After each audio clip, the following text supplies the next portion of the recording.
rejoint. Donc vraiment, on est vraiment très, très heureux et on tenait particulièrement à honorer le groupe de haute montagne pour son anniversaire, pour ses 100 ans d'histoire, car il s'agit d'un groupe emblématique de la montagne qui a été fondé par de fervents amateurs qui, dans les suites de la Première Guerre mondiale, ont été animés d'un art de vivre et de grimper.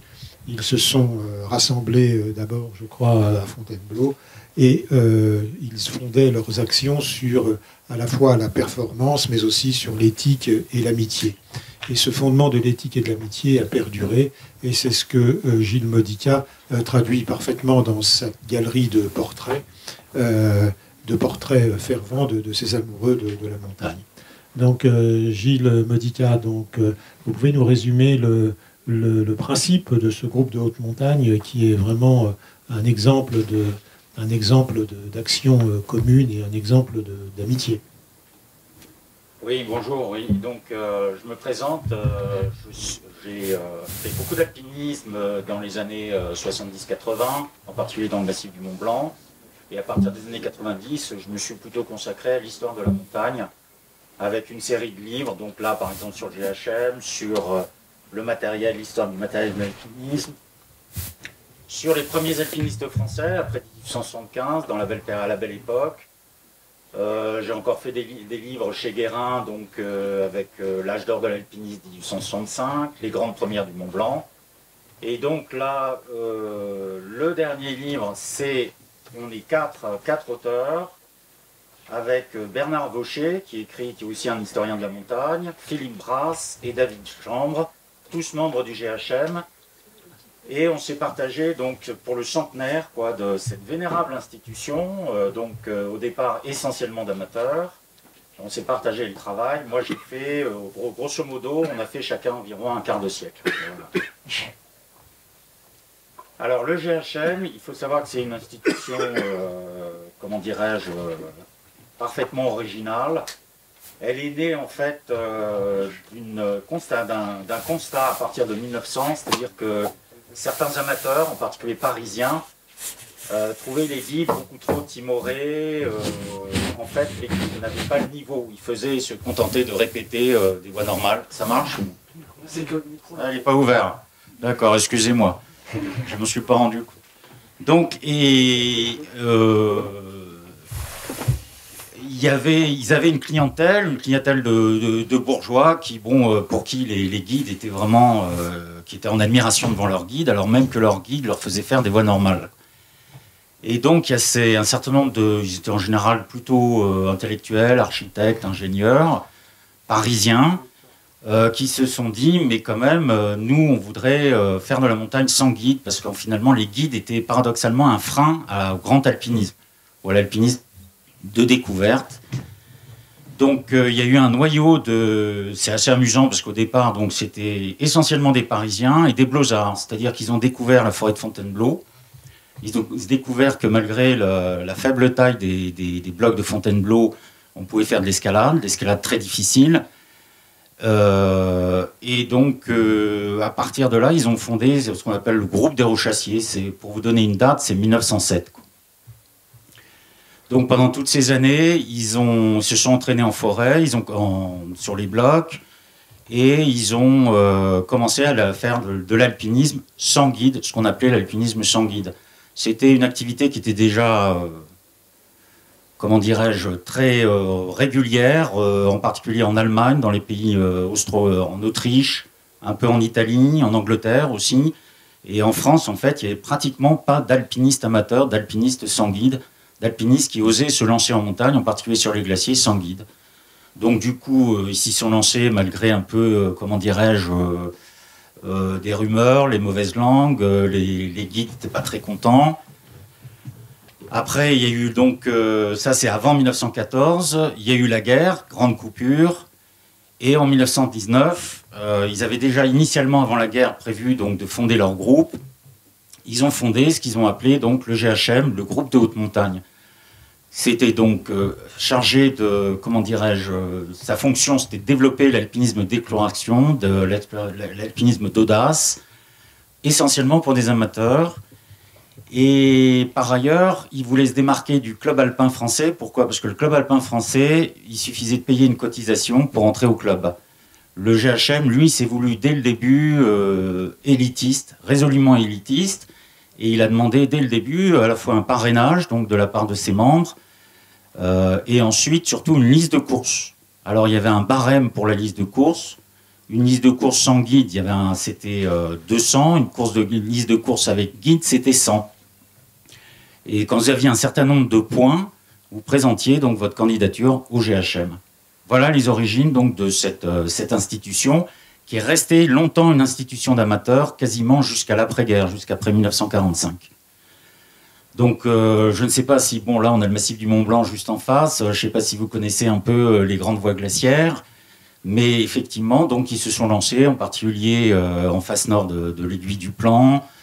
Ils ont refait une voie qui était prestigieuse sur ce qu'on appelle l'envers italien du Mont Blanc, la Brinva. C'était des gens qui s'appelaient, alors il y a eu les plus célèbres, c'était les frères de l'Épinay. Alors Jacques de l'Épinay, ça a été le fondateur.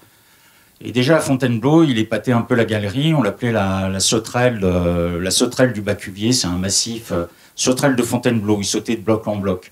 C'était des gens qui globalement n'avaient pas peur de prendre des risques, qui grimpaient avec des cordes en chanvre. Donc sans baudrier, pas de casque, pas de matériel de bivouac, qui s'enveloppaient avec des journaux dans les bivouacs.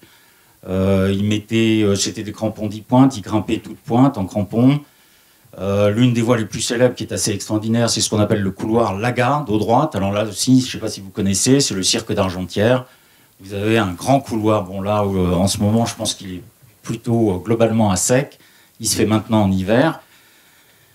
Et c'est une réalisation de l'époque, voilà, donc d'un certain Jacques Lagarde, qui a été le grand glaciériste des années 20 et 30. Et leur but, en fait, c'était d'égaler en fait les grimpeurs, les alpinistes allemands, en particulier, donc allemands et italiens, qui eux se lançaient effectivement dans les grandes faces nord, comme par exemple les Joras. Voilà pour vous présenter Alors, le GHM, il n'a pas cessé de recruter en fait après 1945. Pourquoi? Parce qu'un certain nombre d'amateurs sont devenus guides, des amateurs prestigieux que tout le monde connaît, donc Lionel Terré, Lachenal, Rébuffat, Édouard Frendo. Ce sont des amateurs qui, eux, sont devenus guides. Et le niveau des guides a pris, s'est notablement élevé après 1945, avec en plus la création d'une école, l'École nationale de ski et d'alpinisme, sous la houlette d'un certain Armand Charlet, qui a été aussi un grand glaciériste des années 20 et 30. Donc le GHM, du coup, n'était plus essentiellement une institution d'amateurs. Il a gardé son principe de sélection, hein, donc il s'agissait d'entrer sur liste de course. Mais donc il y a des guides, et ensuite ils ont fait entrer des étrangers. Alors parmi les étrangers les plus connus, vous avez un certain Walter Bonatti, j'espère que tout le monde le connaît, j'imagine, qui a ouvert un pilier, le pilier Bonatti qu'on voit, on en voit la sortie, mais qui s'est effondré il y a une dizaine d'années. Parmi les plus prestigieux aussi, vous avez eu quelqu'un comme Messner aussi, donc, qui est entré au GHM. Qu'est-ce qu'il pourrait y avoir d'autre qui pourrait évoquer Cesare Maestri dans les années 50, Tony Higuer, etc., etc. Et donc c'est devenu une espèce d'institution internationale où vous aviez des gens qui se présentaient un peu comme les meilleurs alpinistes du monde, quoi, de façon assez, comment dirais-je, voilà, directement, c'est franchement. Alors qu'en fait, bon, globalement, il y a énormément d'excellents alpinistes qui sont restés en dehors de l'institution. En fait, il fallait faire la demande express au GHM, et là, vous aviez un président et vous étiez parrainé, en fait. Et donc, ça a duré, donc, là, ça a duré 100 ans, donc on fêtait les 100 ans. Donc, actuellement, vous avez certains jeunes alpinistes très brillants qui demandent encore entrer au GHM, même à l'étranger aussi, mais ce qui ne veut pas dire que le GHM regroupe réellement les meilleurs alpinistes, évidemment, du monde. Par contre, dans les années 20 et 30, effectivement, à ce qu'on pourrait appeler l'âge d'or du GHM, le GHM a regroupé réellement les meilleurs alpinistes français de l'époque, donc des gens comme Armand Charlet, Lagarde, Henri de Ségogne, Et ils ont en particulier fait la première expédition française en Himalaya en 1936. Ça n'était que des membres du GHM. C'était une expédition nationale, mais tous les membres ont été recrutés au sein du GHM. Alors, ils n'ont pas fait le sommet, donc c'était le Hidden Peak dans le Karakoram. Ils sont montés jusqu'à 7000 mètres. La mousson est arrivée trop tôt, ils ont été obligés de redescendre. Vous aviez parmi eux quelqu'un qui est aussi très connu, qui a ouvert une voie célébrissime en face nord du Dru, qui s'appelle Pierre Alain, qui a été un grand inventeur de l'alpinisme, des objets de l'alpinisme, des outils. Très précisément, du descendeur en particulier, du décrocheur, du mousqueton asymétrique, etc. Et surtout aussi, comme il était bleusard parisien, de chaussons d'escalade. C'était lui aussi donc le meilleur rochassier français, le seul capable en fait d'égaler les meilleurs rochassiers allemands ou italiens de l'époque. Alors ce qu'il faut noter, c'est que les Français se sont un peu arc-boutés sur une forme de classicisme en matière de moyens, comme les Anglais, ce qui explique leur absence presque totale dans les Dolomites, où les grimpeurs italiens utilisaient déjà de façon assez systématique des pitons. En France, la plupart des voies ouvertes par le GHM, par les membres du GHM dans les années 20 et 30, voire presque la totalité, étaient des voies sans pitons. Les premiers pitons qui ont été utilisés, c'est vers 1937, 1938, par des gens comme, par exemple, Madier et Forastier dans l'Oisans, je ne sais pas si vous connaissez, la face nord du Râteau. Donc, si on replace le GHM dans son époque, ce qui frappe, c'est qu'en fait, ils avaient un engagement maximum. C'est-à-dire la chute, c'était la mort. Vous n'avez aucun moyen de protection. Ils mettaient, en plus, c'était des cordes qui pourrissaient, les cordes en chanvre. Hein.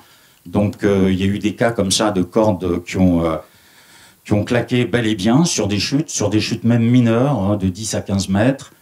Ils n'avaient aucune broche à glace, donc le couloir Lagarde, par exemple, ou le couloir Lagarde-Ségogne, en face nord du plan, l'aiguille du plan, ont été ouverts sans broche à glace. En taillant, donc Lagarde qui était en tête, taillait des marches, il a taillé une longueur de 80 mètres, sur une longueur de 80 mètres. Son compagnon Henri de Ségogne, qui était au relais, c'était le relais, il n'y avait pas de broche à glace. Il laissait pendre la corde parce qu'il n'y avait aucun moyen d'assurance, donc il savait que si Lagarde tombait, lui tombait avec Lagarde, et Lagarde, lui, taillait des prises dans une paroi à 65-70 degrés en glace, avec des encoches, parce qu'il était rejeté par la raideur donc, du couloir, des encoches pour les genoux, quoi. Alors donc des marches pour les pieds, des encoches pour les mains, et aussi pour les genoux. Ça a duré pratiquement, il a mis 4 heures pour faire cette longueur. C'est un récit extraordinaire qui a été fait par Henri de Ségogne. Donc voilà, le GHM, à l'origine, c'est maximum d'engagement. Il faut reconnaître que par ailleurs, en toute l'Europe, en particulier en Allemagne comme en Italie, c'était pareil. Et ça correspond aussi à une époque de création, par exemple, de ce qu'on appelle l'échelle de Wenzenbach.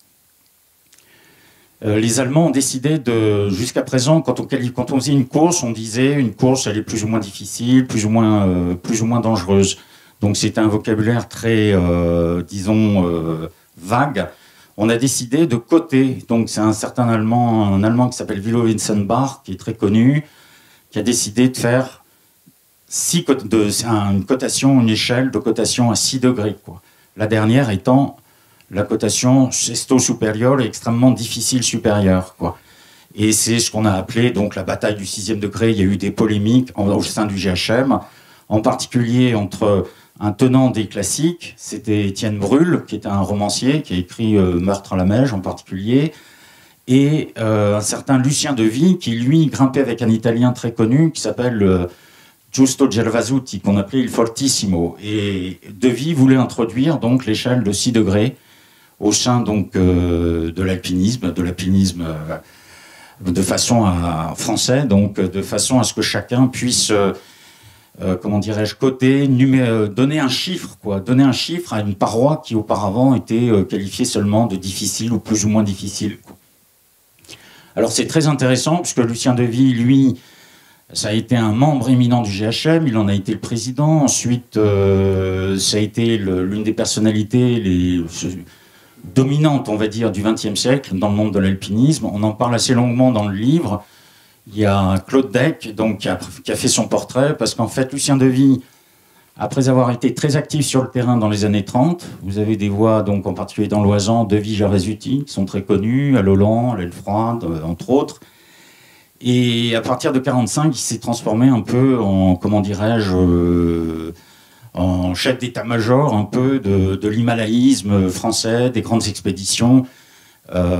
C'était à la fois le grand organisateur et le penseur de l'alpinisme jusqu'aux années 60. Il est mort en 70, hein, il est mort assez jeune, il est mort à 70 ans.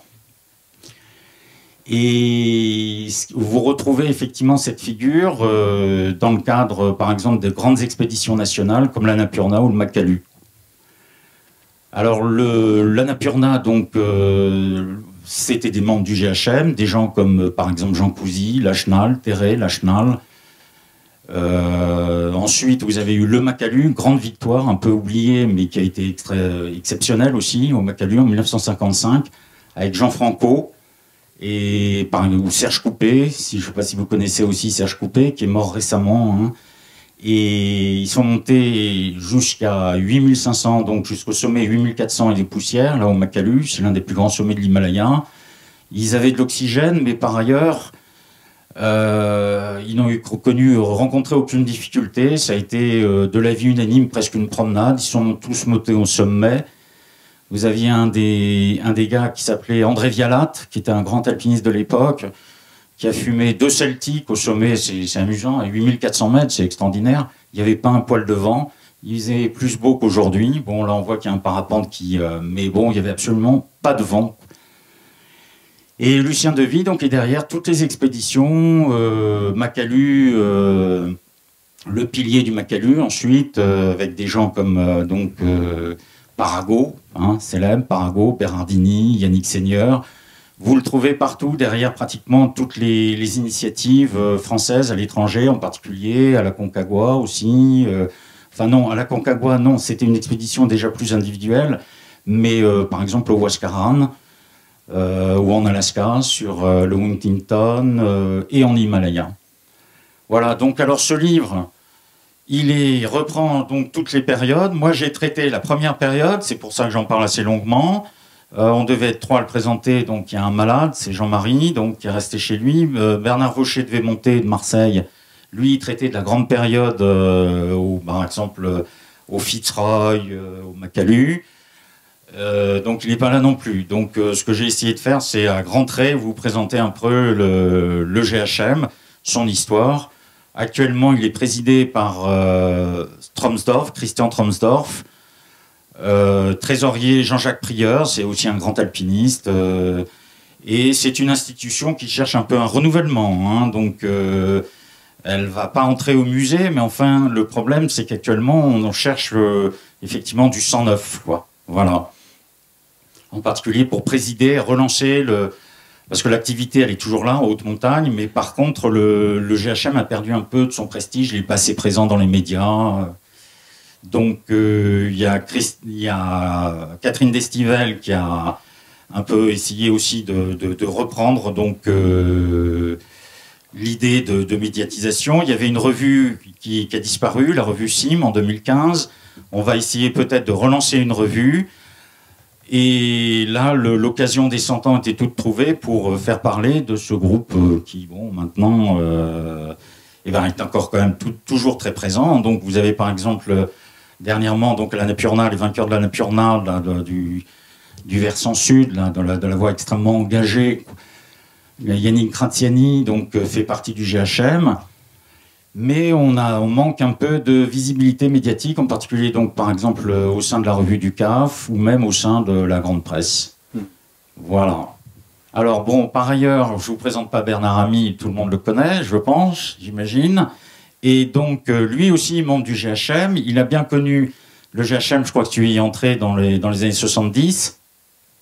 Oui, c'est ça. Oui. C'est ça. Et donc, tu as connu des personnalités comme, par exemple, Cordier, Guillot, des grands noms du GHM Et je pense que tu pourras me parler effectivement de l'esprit de la période qui était déjà bien différent des années 20 et 30, voire même, je dirais, des années 50, quoi. Oui, c'est vrai. Bonjour. C'est intéressant, en fait, de replacer le GHM dans le contexte historique, comme il a pu le faire Gilles, là.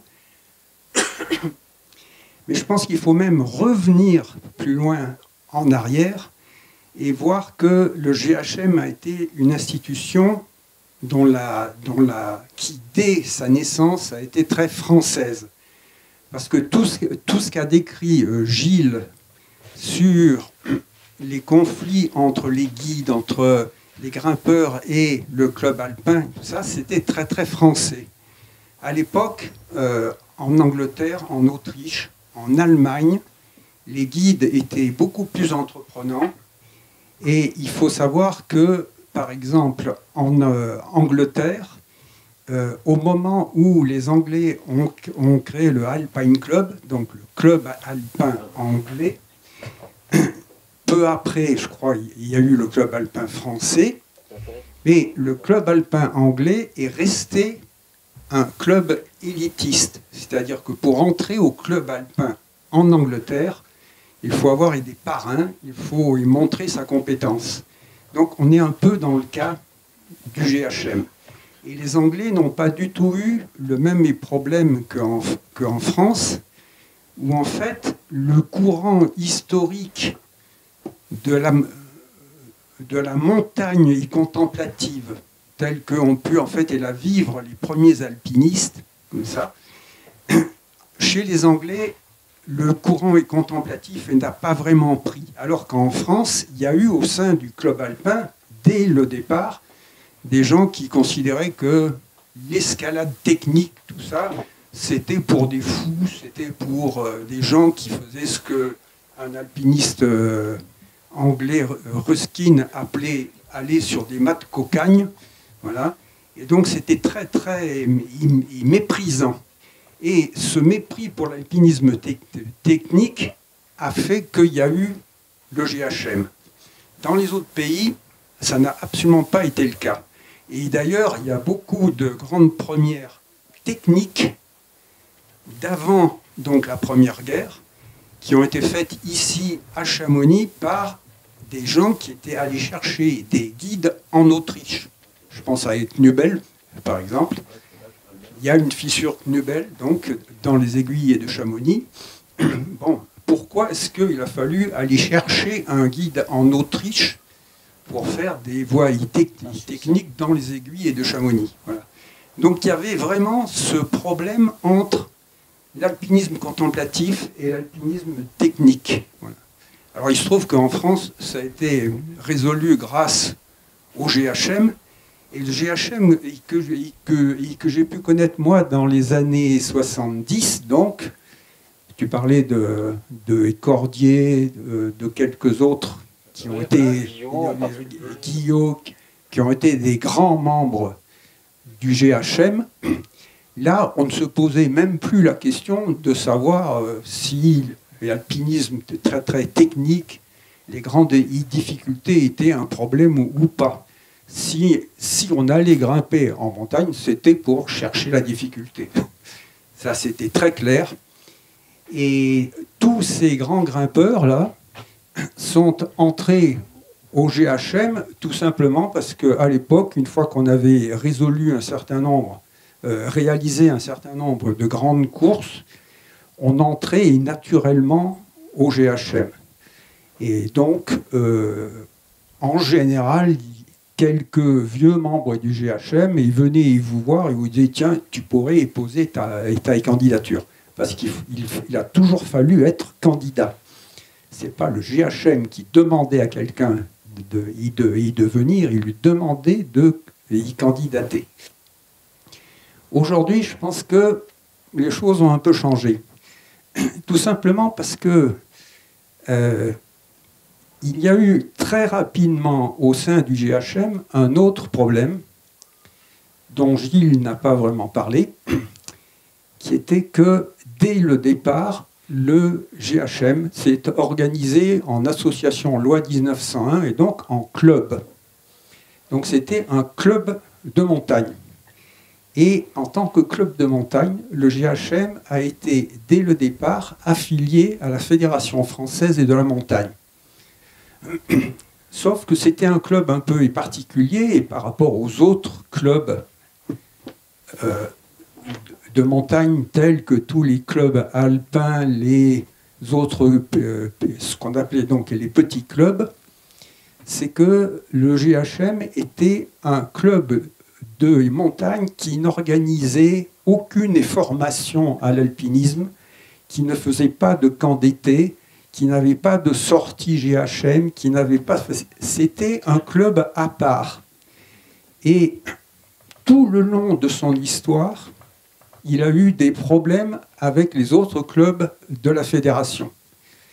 Et régulièrement, on disait au président de la fédération, et à l'époque c'était Lucien Devy, mais pourquoi est-ce que le GHM est un des clubs de la fédération?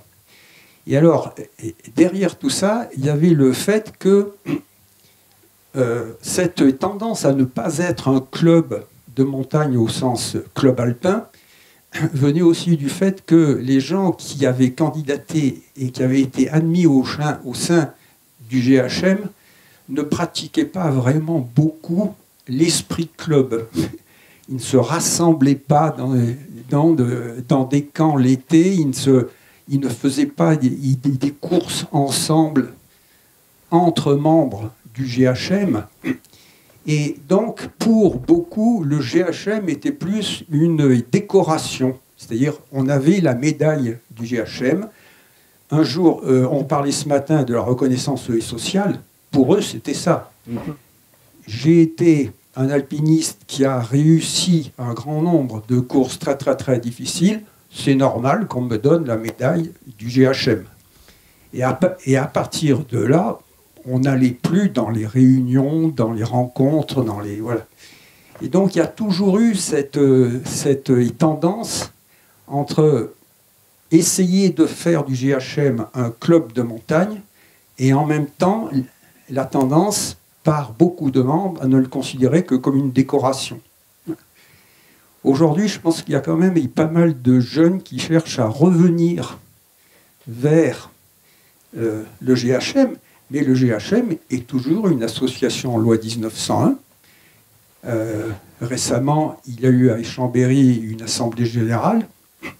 Et donc, pour qu'une association y fonctionne, il faut qu'il y ait un bureau, il faut qu'il y ait un président, il faut qu'il y ait un trésorier, il faut qu'il y ait des gens qui s'en occupent.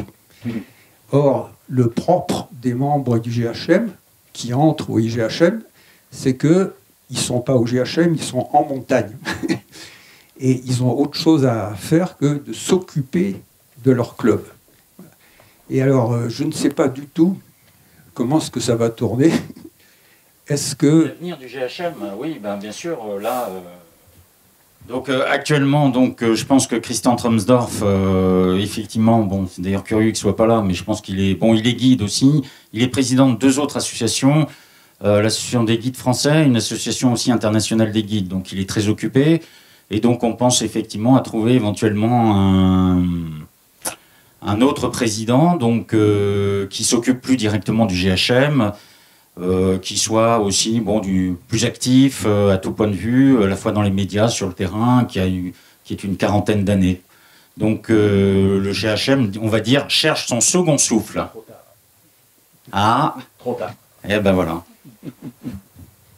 Alors une des solutions qui a été évoquée à Chambéry, à la dernière Assemblée générale,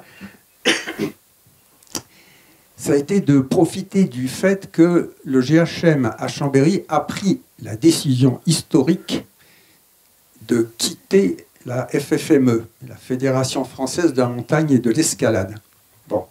Bon, en disant, alors, et pour l'instant, je crois qu'on est dans un entre-deux, là, et le GHM n'est plus affilié à une fédération. Mais l'idée, c'est de se rapprocher maintenant de la FFCAM, donc de la Fédération des clubs alpins et de montagne. FFCAM. Bon. Et je pense que pour certains membres du GHM, l'idée c'est d'arriver à introduire dans la FFCAM le vert qui va faire qu'il va noyauter ça, y supprimer le C et le A pour faire un FFM, Fédération Française de la Montagne. Bon. Ah oui, on reprendra. Bon, ça c'est des idées, enfin, etc.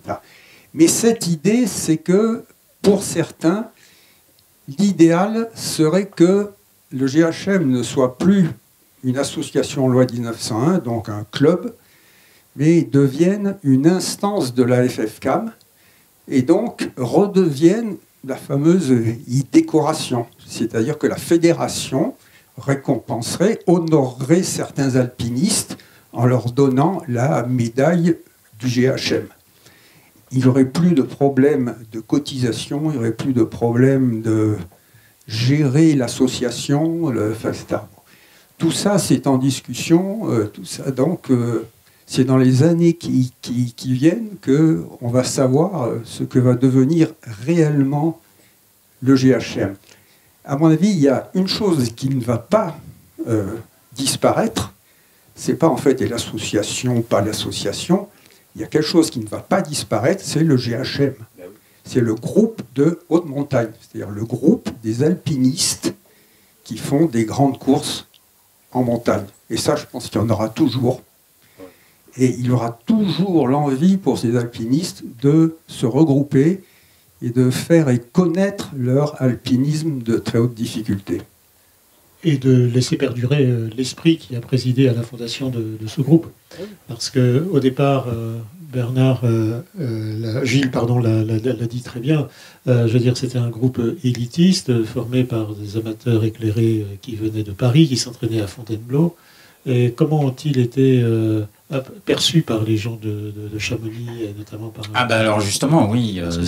Non, ils ont été perçus d'une part très mal par les guides, et d'autre part par une partie des montagnards, des alpinistes, enfin surtout des montagnards, des gens qui randonnaient, ce qui fait qu'il y a eu un groupe concurrent qui a été immédiatement créé après le GHM, alors qui n'a pas fait vraiment carrière, mais en tout cas qui a été créé, qui s'appelait le groupe de basse montagne. Avec, ils avaient donc choisi comme emblème le sapin, parce que le sapin ne pousse pas au-delà de 1000 et quelques mètres, et puis une fleur, je ne me souviens plus laquelle. Donc il y a eu un groupe de basse montagne. Alors bon, souvent les gars du GHM, ils avaient quand même tendance à avoir on va dire, le menton levé un peu, être assez, un peu prétentieux. Donc dans les hôtels, ils étaient un peu snobés, effectivement, par d'autres montagnards. On se disait, ah, c'est les gens du GHM. En plus, il y avait beaucoup de... Déjà, les fondateurs, c'était bon... Alors, ils avaient un nom, mais bon, il n'y a pas que le nom aussi. Lui, il s'appelait Jacques de l'Épinay, mais il y en a eu d'autres. Il y a eu Henri de Ségogne.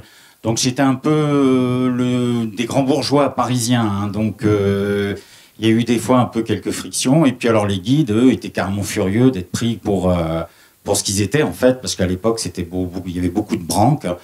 Ils étaient connus en particulier, effectivement, pour traîner plutôt dans les refuges, au premier nuage, dire écoutez, on va pas partir. Enfin bon, ils invoquaient toutes sortes de prétextes. Il y a toute une littérature là-dessus qui est amusante. Et il y avait, à Chamonix en particulier, il y avait un examen de pure forme. Alors, on posait 3 questions à des types qui étaient des poivreaux notoires. Et lorsqu'ils répondaient même de façon erronée, on leur accordait quand même le diplôme. Alors, il y a une histoire célèbre comme ça avec un poivreau notoire qui a été admis de Chamonix. On lui a demandé où se lève le soleil. Le type a répondu au nord. On lui a dit, banco, vous êtes guide. C'est assez excellent.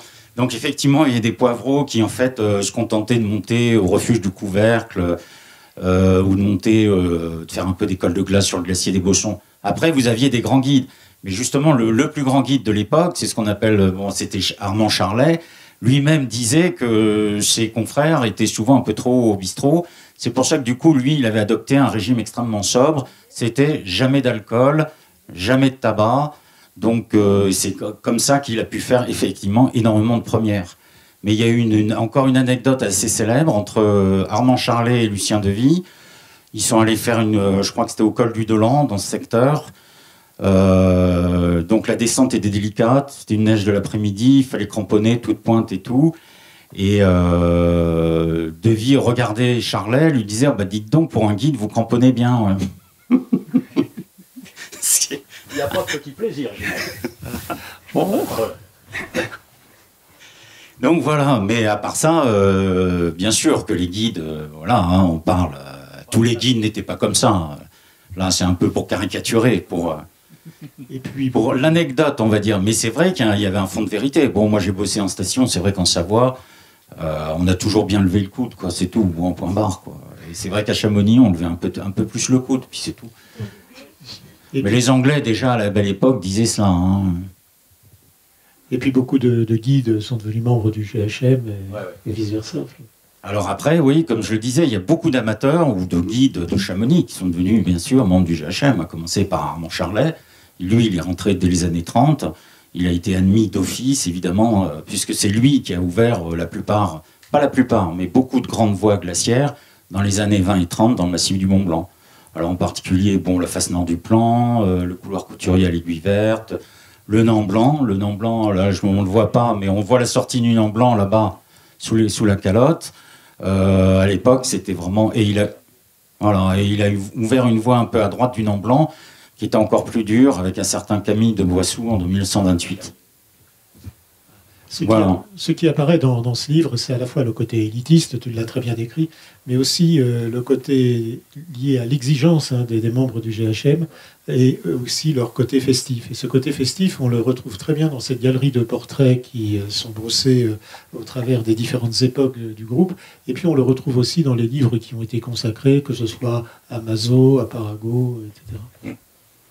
Oui, alors il y a eu une période, bon, je dirais quand même que dans les années 20 et 30, c'était assez sérieux, festif. Je pense que oui, bien sûr, bon, on va dire l'esprit camarade, en fait, une forme de camaraderie, parce qu'il n'y avait aucun enjeu autre que la gloire, en fait. Hein, à l'époque, il n'y avait pas d'argent derrière, hein, donc ça change complètement les données.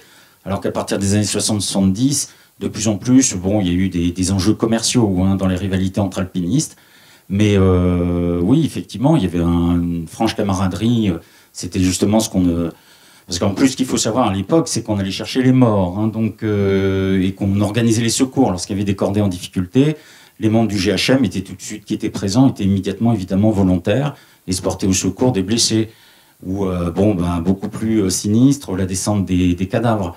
Par contre, après-guerre, oui, vous aviez, après 45, oui, il y a une génération qui était qui était plutôt assez joyeuse, oui, effectivement, c'est Parago, Berardini, Magnon...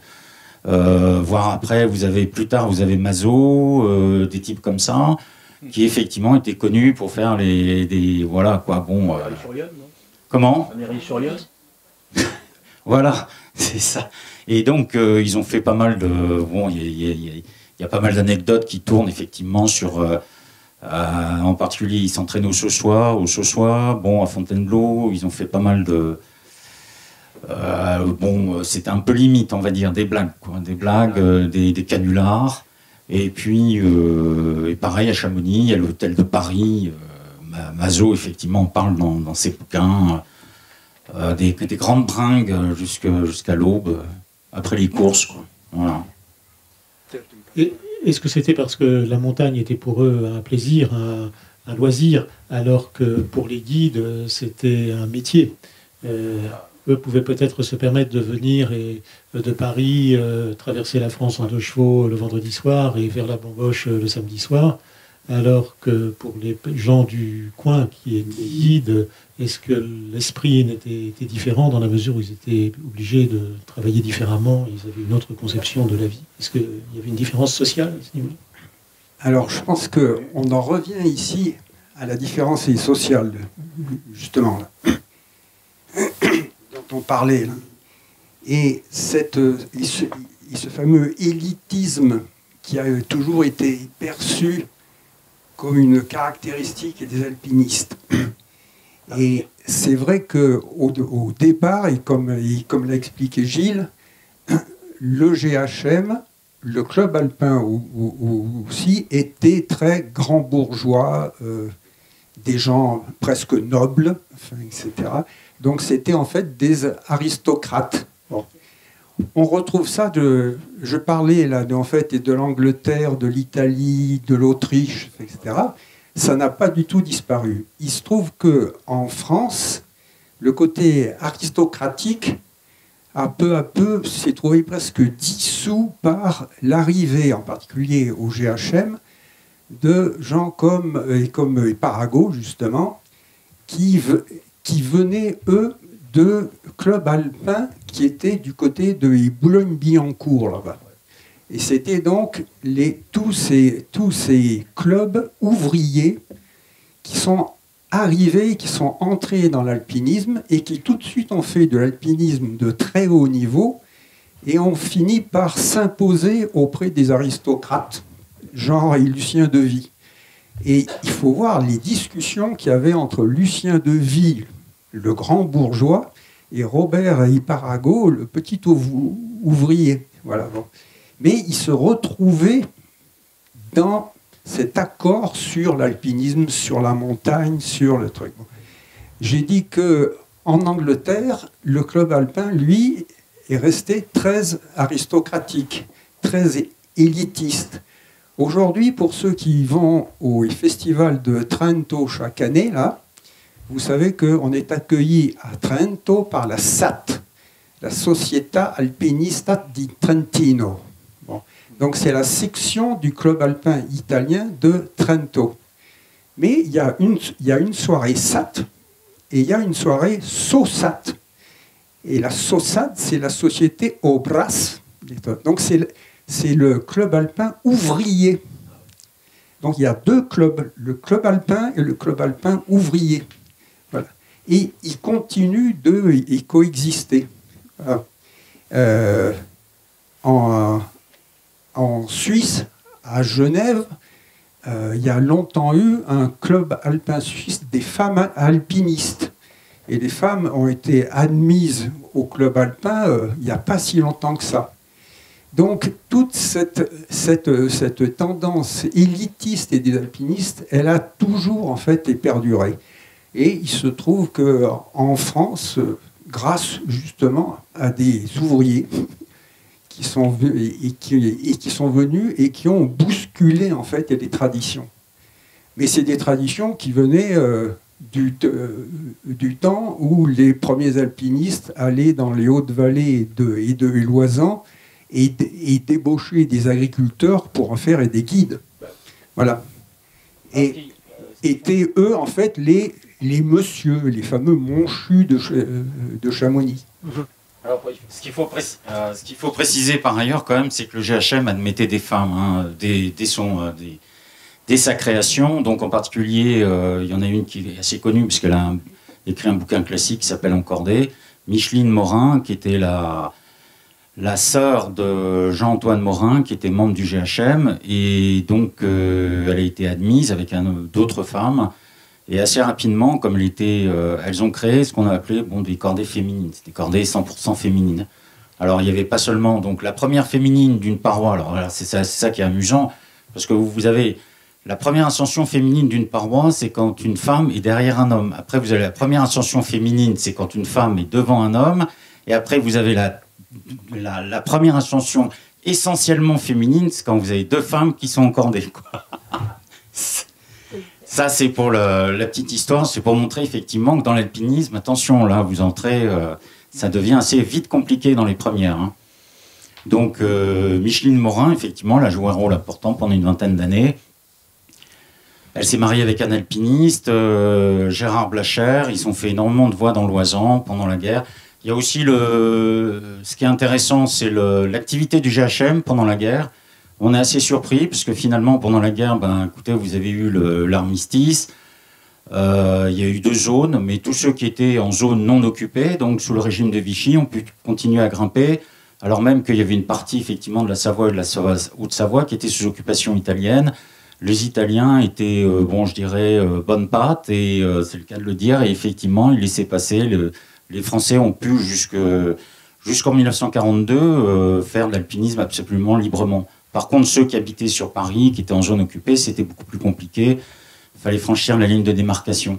C'est ce qui explique que vous avez des voies, effectivement, qui ont été ouvertes Par exemple, les Profrendo à l'Aiguille du Midi, qui est célébrissime, qui arrive pratiquement au téléphérique, a été ouvert en pleine guerre. Hein, donc ça doit être 40 ou 41.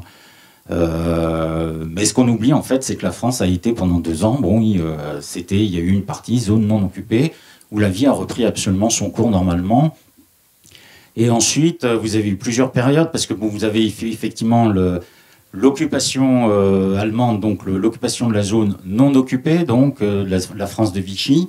Mais vous aviez encore une zone italienne jusqu'en septembre 1943. Donc en fait, jusqu'en septembre 1943, il n'y a pratiquement eu aucun obstacle à l'alpinisme, toujours dans cette zone italienne.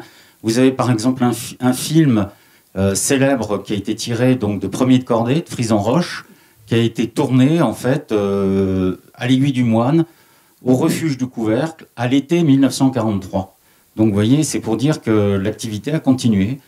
Par contre, alors après, vous avez eu certains membres du GHM qui sont morts dès 40. Il y en a un qui s'appelle Hugues Paillon, qui est mort effectivement en mai 40 dans les combats.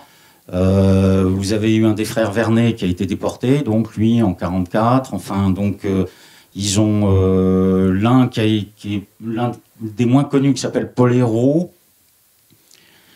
qui est mort dans les combats, lui, de 44, de la Libération, donc d'août 44. Donc vous voyez, vous avez tous les cas de figure. Mais vous avez une voie aussi qui est célèbre, je crois, c'est une voie Terré-Rébuffat, au col du Caïman, qui est une voie glaciaire, qui est ouverte en 43. Rébuffat, lui, en 44, il a ouvert une voie dans Beldon, sur le grand pic de Beldon. Donc vous voyez, c'est là où on voit que toute l'ambiguïté justement de la période, c'est intéressant à travers le GHM, de voir qu'on est forcément rentré dans les nuances pour juger de cette période, puisque finalement il y a eu d'abord différentes périodes, et ensuite il y a eu cette différenciation entre les deux zones. La zone italienne, les Italiens étaient effectivement, jusqu'en septembre 1943, il y a eu la capitulation de Badoglio, il y a eu un retournement d'alliance, puisqu'ils se sont retrouvés effectivement du côté des Alliés.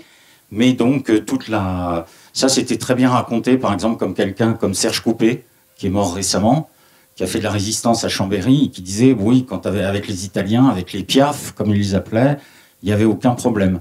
Par contre, à partir du moment où, effectivement, on a occupé la zone, la France de Vichy, lorsqu'on est passé directement sous administration allemande, les choses ont complètement changé. C'est devenu beaucoup plus difficile à tout point de vue. Voilà, donc... Et beaucoup de membres du GHM sont passés dans la résistance. Ouais. Alors, il y a un certain nombre de... Oui, alors après, il y a différentes dates dans la résistance, mais globalement, oui, vous avez... ils ont participé, il y a beaucoup de membres du GHM qui ont participé, par exemple, au combat après la libération, au combat du Mont-Cenis, dans l'hiver 44-45. Vous avez par exemple dans Les Conquérants de l'Inutile, vous avez un très beau récit de Lionel Terré sur ces combats. Vous aviez quelqu'un comme Édouard Frendo, qui était officier. Donc, et puis dans la Résistance, vous aviez effectivement un certain nombre Herzog entre autres. Il y a eu les frères Vernet aussi. Hein, il y en a eu d'autres. Hein. C'est intéressant parce que vous avez effectivement tous les cas de figure. Ouais. Et puis il y a le beau livre de Frise-en-Roche, Les Montagnards de la Nuit. Qui en traite effectivement de la résistance dans les Alpes. Alors lui, Frise-en-Roche, il s'est impliqué à partir de l'effondrement des Italiens, c'est-à-dire à partir de l'automne 43, à partir du moment où effectivement ça a basculé complètement. Et oui, les Montagnards de la Nuit, oui, évoquent longuement cette période. Ça a été la période la plus difficile de l'occupation, puisque c'est la période 43-44, l'automne 43 et été 44. Où là, effectivement, on a commencé ça. L'occupation allemande s'est très nettement durcie. Des fusillades, d'otages, etc. Voilà. Après la guerre, il y a eu l'époque des grandes expéditions nationales. Et là encore, est-ce que le groupe de haute montagne a été moteur dans l'organisation de ces expéditions, notamment Lucien Devisse? Tout à fait, d'autant plus moteur que Lucien Deville était aux commandes de tout, quasiment. Donc il était aux commandes à la fois du CAF, de la fédération pour la FFM, la Fédération française de la montagne, c'était celle qui était chargée d'organiser effectivement donc les expéditions, et au GHM. Donc oui, ça a été le grand timonier, on va dire, hein, des 20 années de l'après-guerre, disons de 45 à 75, pratiquement sur 30 ans même. Pas tout à fait, mais on va dire une vingtaine d'années. Dans les années 70, quand on était grimpeur et alpiniste à Paris, on allait tous les jeudis soirs au club alpin. Et le local du club alpin était rue de la Boétie. Et c'était donc à un étage. Et quand on entrait, il y avait la grande salle des réunions où tout le monde se retrouvait.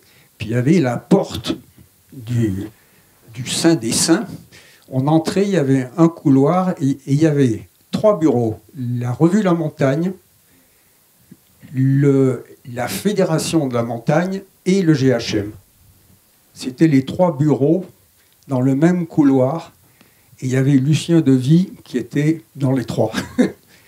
Donc tout ça, c'était la même chose. Il y a un très beau portrait d'ailleurs de Lucien Devy dans ce livre qui montre bien tout le poids qu'il pouvait avoir dans l'organisation de la vie en montagne. Voilà, tout à fait. Il y a un portrait de Lucien Devy par Claude Deck, qui était membre de l'expédition française à l'Everest avec Mazot, là. Donc la première française de l'Everest avec Mazot. Et Deck a très bien connu Lucien Devy, qui était, on va dire, vraiment un personnage. Ouais.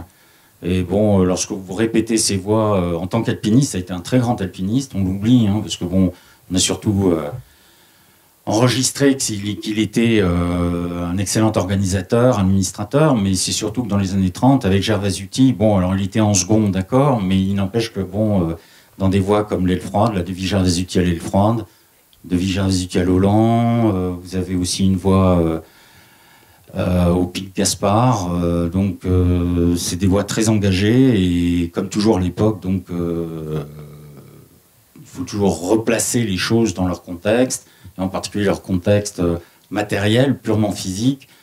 Et donc les longueurs tirées par Gervasuti avec corde en chanvre, c'est très impressionnant. Voilà. Était-il unanimement respecté ou avait-il des contestataires qui pouvaient s'en prendre à son type de management qui était certainement très vertical? Oh, il a pratiquement pas été contesté. Il a été contesté sur la fin, mais dans le cadre d'une contestation générale que tout le monde a connue, de la fin des années 60-70, où effectivement l'esprit de l'alpinisme a complètement changé. Il était, disons, on va dire, assez patriotique, et il s'est individualisé. Pendant une quinzaine d'années, il a été franchement anarcho-individualiste. Donc effectivement, par rapport à l'époque de Lucien Devy, il y a eu au sein même des instances du CAF, mais là, bon, ça c'était aussi des luttes entre différentes apparatchiks. Il a été contesté, ouais. Mais sur toute la période, sur pratiquement le demi-siècle, non, il était soutenu d'ailleurs directement par De Gaulle. C'est un espèce de Gaulle de la montagne, on va dire. Oui, c'est le reflet de l'esprit gaulliste ou gaullien dans la montagne. Et en particulier, effectivement, la France d'abord, la France toujours, la France au sommet, donc voilà. Après, évidemment, dans les années 70, ça a été très différent. C'est un alpinisme beaucoup plus individualiste, anarchisant, bohème, on va dire. Bohème, on pourrait être gentil, voilà, bohème, et très individualiste. Et les dernières expéditions nationales, je crois que c'est le K2 en 1978. Donc voilà, donc... entre-temps, Devy est mort. Il y avait son principal bras droit à la Revue de la Montagne, Maurice Martin, aussi, qui a quitté la revue aussi a changé. Toi, Bernard, tu as participé dans la revue des années 70 au changement de direction et de rédaction. Oui, il y a eu quelques petits remous, mais qui étaient dus justement à une remise en question du règne et Lucien Devy. Et comme Lucien Devy était statutairement en fait le directeur et de la revue La Montagne, tous ceux qui ont remis en question ça et politique de gestion des clubs, de la fédération, de la montagne en général, s'en sont aussi pris au fonctionnement même en fait et de la revue. Et il se trouve qu'à cette époque, je faisais partie donc du comité de rédaction et on s'est trouvé pris dans dans des conflits qui nous échappaient un peu là. Et c'est donc comme ça qu'avec quelqu'un dont vous avez peut-être entendu parler, qui était Jean Bocconiano, qui est devenu à l'époque le directeur de la revue La Montagne. On a été plusieurs à donc y démissionner suite justement à l'écartement de Lucien Devy du club alpin, de la fédération. Et on est parti créer une autre revue dont certains ont peut-être entendu parler, qui s'appelait Passage. Voilà. Et Passage a été le résultat direct de tous ces conflits entre Lucien Devy et d'autres membres du club alpin, d'autres alpinistes et qui n'étaient pas d'accord avec lui. Voilà. Et donc, en fait, il y a eu toute une période assez agitée, d'autant plus agitée que le jour où ils ont mis Lucien Devy dehors, ben en fait, ils n'ont pas vraiment retrouvé quelqu'un de sa stature. Voilà. Gilles, il disait que à l'époque, Devy, c'était quelqu'un qui prenait son téléphone et qui téléphonait au ministre ou au président à l'Élysée, voilà, pour régler certains problèmes, etc. Depuis, on n'a jamais retrouvé ça. Voilà. Et donc, on a complètement changé d'ambiance et la revue La Montagne a été repris après et s'est remise à y fonctionner, mais sur des modes très, très différents. Voilà. Il fallait voir les discussions avec les réunions et bureaux de la fédération avec Lucien Devy. Je peux vous dire que ça ne discutait pas beaucoup. Hein.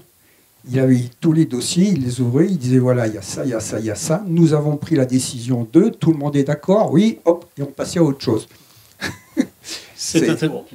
C'est intéressant dans la mesure où on voit que l'évolution du GHM a suivi l'évolution de la société.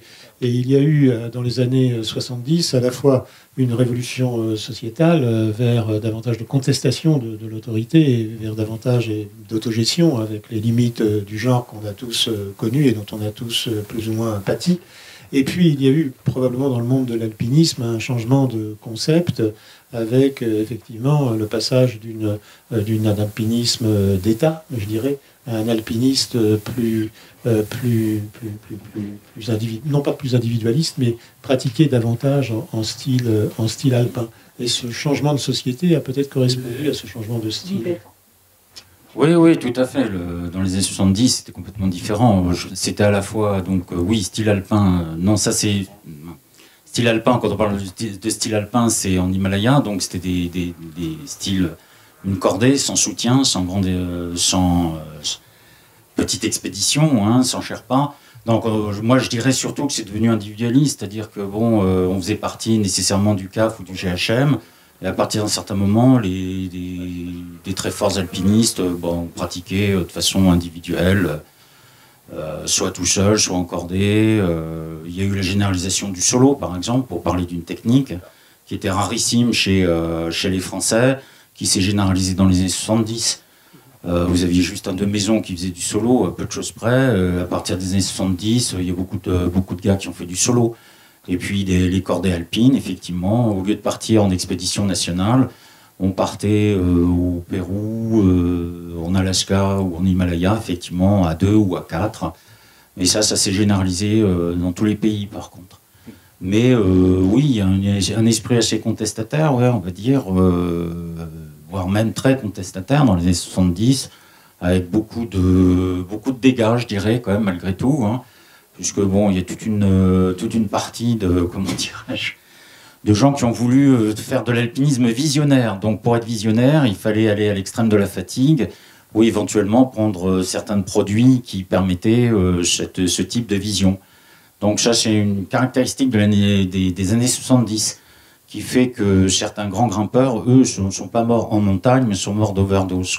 Ça, il vaut mieux le savoir, ou de suicide. Donc par exemple, vous avez Thomas Gross. C'était un Tchèque qui était exilé en France, qui a ouvert des plus belles voies du massif du Mont Blanc, qui maintenant a disparu avec l'effondrement du pilier Bonatti, et qui est mort d'overdose, par exemple, en Inde. Donc cet alpinisme-là, il a duré une dizaine d'années aussi, 10-15 ans. On est encore en vie. Oui, mais je parle de ceux qui... Oui, voilà. Ah oui, bien sûr. Non, mais je parle de ceux qui... visionnaires, qui ont cherché désespérément la vision ultime. Voilà. Donc, on peut dire qu'entre Lucien Devy et cette tendance de l'alpinisme, il n'y avait absolument plus aucun point commun, si ce n'est la montagne, c'est-à-dire la pratique de l'alpinisme.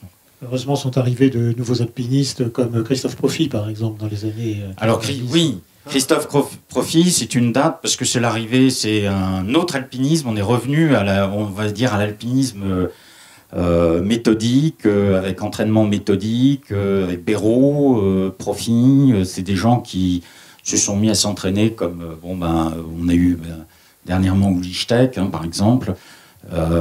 Donc traction, pompe, course à pied, on boit pas, on fume pas, on a une vie très sobre. Et à partir de là, effectivement, on a encore dépassé, on est allé encore plus loin dans les performances. Là, on est de plus en plus dans ce type d'alpinisme, avec le trail, par exemple. J'imagine qu'un trailer qui va en montagne maintenant et qui a des capacités techniques, il se promène dans pratiquement toutes les voies. Je vois que dernièrement, il y a un Tchèque, je crois que c'est un Tchèque, oui, c'est un Tchèque, qui vient de faire l'intégrale de Peutray en partant des Monts-Rouges de Peutray en quelques heures, en 6 heures ou 7 heures. Ce qui est extraordinaire. Donc là, je pense qu'on a dépassé une limite. Les Alpes, maintenant, à mon avis, pour les types très entraînés, c'est vraiment c'est un terrain d'entraînement au sens classique du terme, quoi. Cette nouvelle génération a remis à l'honneur à la fois le goût de la performance et de l'éthique, comme y aspiraient les pionniers fondateurs du GHM. En tout cas, merci de cette conversation. Je pense que maintenant, on pourrait peut-être arrêter l'enregistrement pour gagner un peu de temps pour les autres.